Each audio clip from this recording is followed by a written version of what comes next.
So we're going to talk about how I made $6,200 in my energy healing and coaching business last month, and the energetic shifts and mindset shifts that I had because I worked less than I have ever worked in my life last month in order to receive that money. The reason I want to share this is because it's important to have people to look up to if you're wanting to do this full time and you're questioning, like, am I going to be able to unplug from the 3D matrix and go fully into my mission and my purpose? And so here we go. Now, obviously, these are not all the things that I have done my whole entire existence with healing financial wounds and lack mentality and things, but this is as of recent, okay? So let's get into it. Okay, so listen to my intuition. So something was telling me that I needed to make a shift in my business because what I was doing prior was I was doing a lot of lives and a lot of workshops. I was making tons of content, and I love doing those things. And I was also doing readings on TikTok. So I would get on and for like 10 minutes, tap into somebody's energy field and just tell them about themselves so they could better understand, or about their soul contract or Akashic records. But something about the month of October specifically was giving very much, girl, you're going to have to go on like a little bit of a recluse hermit mode, because I was going to be getting a whole bunch of frequency upgrades, a lot of new understandings.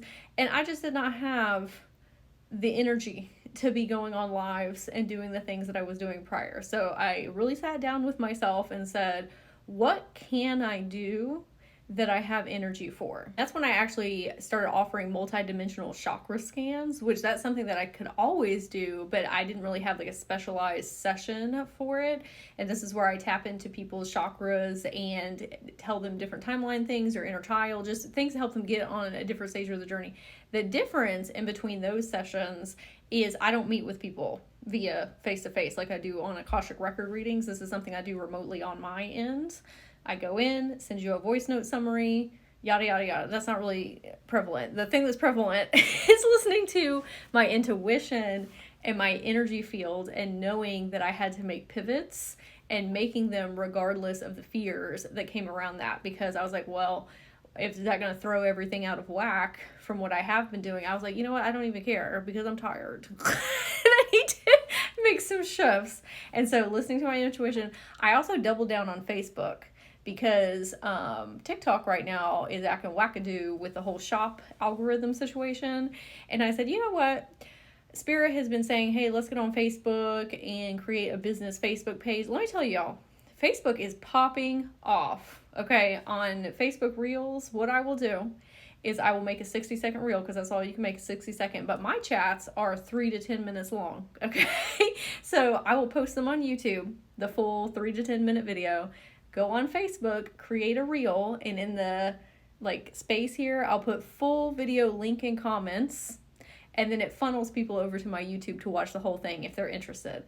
Facebook is not oversaturated with energy healers over there. And so my videos have been skyrocketing, and I have gotten more business from Facebook than I have on any other social media right now. I mean, I love all of them, but if you've been feeling that ping, I would definitely try and give it a try over there. Okay, writing amounts daily in my notes app. I have a running notes app where every single day, it does not matter where money is coming from, I put it in my notes app. I put the date and how much it is. And then I sit for a second in gratitude and thankfulness.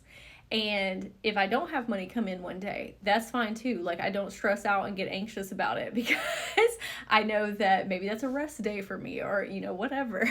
But I've been doing this for months. And the thing is, it helps rewire your subconscious, and you start to look for more ways for money to come into you, and you be in even bigger receiving mode.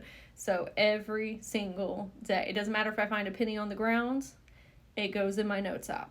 And since I've been doing this, my money that I have been receiving has been expanding monthly, because I'm keeping prosperity and abundance on the forefront of my mind.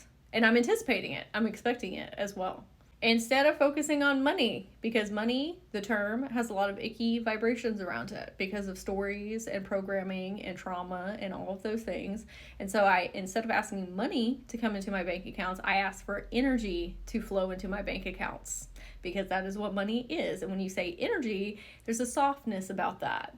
That's fun, that's magical, that's whimsical. And so I would love for energy to flow into my hands or flow into my bank account and then have a tangibility as far as money to it. See, that's a much better reframe.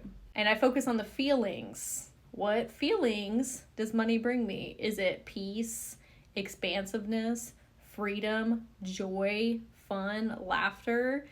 I tell my body that's what money feels like to us. It's not stress and anxiety, it's good feelings. And where do I have that now? If I'm focused on my life of where can I enjoy laughter and fun and magic and whimsy and peace, serenity, and I focus on those things instead of money, money is a natural byproduct that comes in. You've got gratefulness, abundance, money. If you're resonating up here with gratefulness and abundance, you're a natural attractor for money. Thank you and more, please. I have been saying this every time I've been getting a new client, anytime something good happens to me, anytime money comes into my hand or my bank account. Thank you and more, please. That is me expecting to have it amplified. Explaining my sessions in detail. So I have made this huge pivot in my content creation where I will ask people, hey, can I share part of your session that we do together in a video? And I don't really share like super specific things because it is in people's Akashic records, but I explain conceptual things. So you can go through my social medias right now and they'll say multidimensional chakra scan, Akashic records, and I explain thoroughly my processes of what I'm doing with people in sessions and what they're getting out of it and the lessons that are being learned and how you can apply that to your life. And so it's not only helping me expand my Akashic field, it's helping my community expand their Akashic fields and chakras. And so it's beneficial for everybody, but it's really resonating with people because they're like, oh wow, I want to have an experience like that. I want to understand myself on that level. Wow, I didn't know about these things, these cosmic esoteric understandings. And so this is showing the proof in the pudding to people. Letting go of control and fear of change. So again, I had to make a huge pivot in my business because my energy was just not at the same capacities that it has been. And past me would have probably crumbled underneath that and said like, oh, well, if I do that, then my community is not going to be happy or I'm going to look like a failure. No. My cup has to be full and I have to do what's best for me right now. Okay. And in doing that and listening to myself and what my needs or wants are first, that is when I started like skyrocketing with like tons of more clients with working half the time. Being the observer of my thoughts, making sure that I'm not running old fear paradigms of saying like, oh, business has to be hard, money has to be hard. No, everything's easy. It's whatever I decided to be. If it wants to be fun and magical, whimsical and peaceful, that's what it is. And that is what it has been. I hold boundaries with those thoughts and say, that's not me anymore. Okay, we're on the new timeline and the new paradigm. Regulated my central nervous system when making exchanges, being grateful for my bills. When I go to the grocery store, paying my rent, I'm doing anything where money is going out. I'm getting super excited and be like, I'm so blessed because I get to invest this money in food and my house and my electricity and my internet so I can connect with my beautiful community members, just making it a celebration when money is going out. Anytime I'm feeling lack, got to come in with that gratefulness. What in my life is making me feel super abundant right now? My son, my dogs, my business, my social media going off, me having all these other understandings, people giving me gifts and donations, like a nice warm sunny day, the ducks on the lake, like pivot your energy, okay? Get in abundance when you are feeling lack. And the last one, of course, I want to work with me. This month, I up-leveled all the prices in my business, and that made me a little bit nervous. And I remembered, I'm source. Everybody's a reflection of one another. Why would I ever think that I would not want to work with me? There's tons of clients out there. There's all these different versions of me that want to work with me and grow and evolve and thrive. And so I've had a calendar full of clients this month. It has been one of the easiest months because I have been in my feminine energy of receiving and chillaxing and having a good time and vibing. You know in the comments which one of these helped you the most.